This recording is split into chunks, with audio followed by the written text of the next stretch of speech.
Bab 21. Romeo masih memeluk Cassandra. Pria itu tersenyum kecil mengetahui jika istrinya tidak berontak dan menikmati pelukannya. Cassandra melepaskan pelukannya ketika melihat ruangan sang ayah terbuka. Terlihat seorang perawat keluar dan berlari dengan tergesa. Tidak berapa lama, beberapa dokter datang dan langsung masuk ke dalam ruangan itu. "Ada apa ini? Apa yang terjadi dengan ayah?" tanya Cassandra, yang entah ditunjukkan pada siapa. Dia tidak sadar jika pinggangnya masih dipeluk oleh Romeo. "Shh, tenanglah. Ayah pasti baik-baik saja," bisik Romeo di telinga Cassandra. Membuat wanita itu langsung tersadar dan mendorong tubuh Romeo yang masih menempel padanya. "Lepas!" "Siapa yang tadi betah banget di pelukanku?" sindir Romeo ketika melihat sang istri yang sepertinya jijik kepadanya. Tidak tahu orang lagi sedih.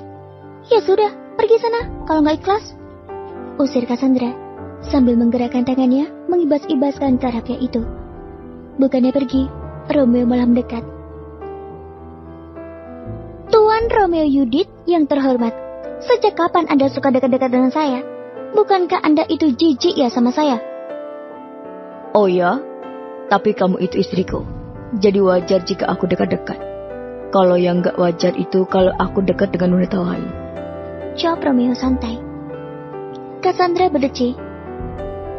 "Bukankah Anda dekat dengan Alice?" Romeo melotot ketika mendengar nama wanita itu. "Ceh, siapa bilang aku dekat sama dia? Dia itu wanita yang menjijikkan."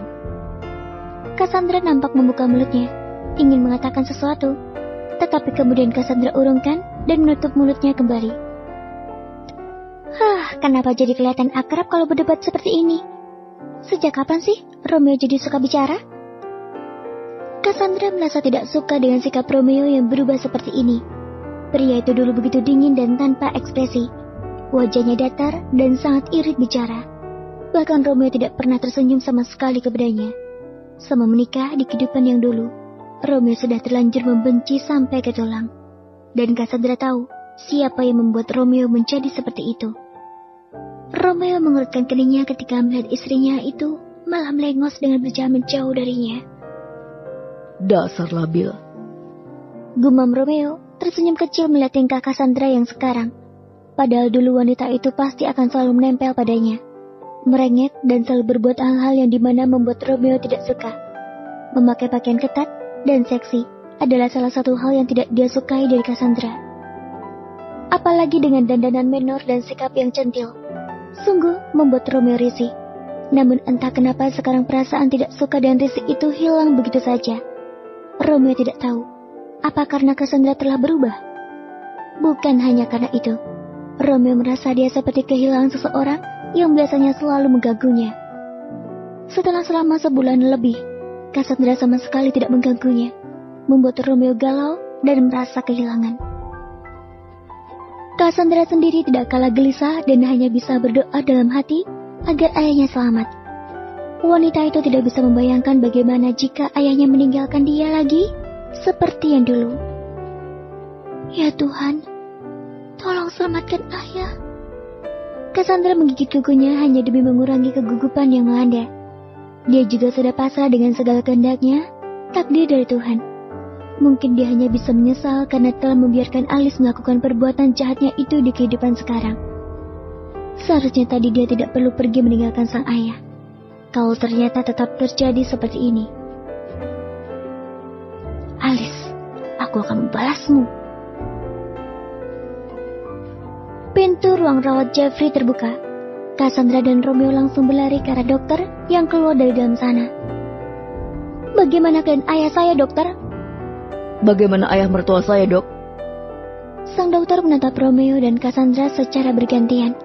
Ketika kedua orang itu bertanya hampir bersamaan. "Sekarang, keadaan beliau sudah stabil. Seperti ada sesuatu kesalahan di sini. Mari, Anda berdua ikut saya ke dalam," ujar dokter tersebut. Cassandra dan Romeo langsung ikut masuk ke dalam ruangan itu dan melihat kondisi Tuan Jeffrey yang sudah stabil. "Sepertinya ada sabotase. Entah siapa yang ingin mencelakakan Tuan Jeffrey. Tapi yang jelas ini adalah perbuatan seseorang," jelas dokter itu. Romeo terkejut ketika mendengar penjelasan dokter itu. Sedangkan Cassandra merasa lega karena ternyata dia tidak salah ambil waktu. Siapa yang ingin mencelakakan ayah mertua saya, Dok? Apakah ada... Aku tahu siapa orangnya. Romeo dan dokter itu menoleh ke arah Cassandra yang saat ini tengah menatap ponselnya. Casey, kamu tahu siapa yang ingin mencelakakan ayah? Tanya Romeo. Cassandra tersenyum di dalam hati. Tadi, dia meletakkan ponselnya di tempat yang benar-benar strategis. Aku tadi menaruh ponselku di atas meja. Ternyata aku tidak sengaja memencet aplikasi video dan lihatlah. Bersambung.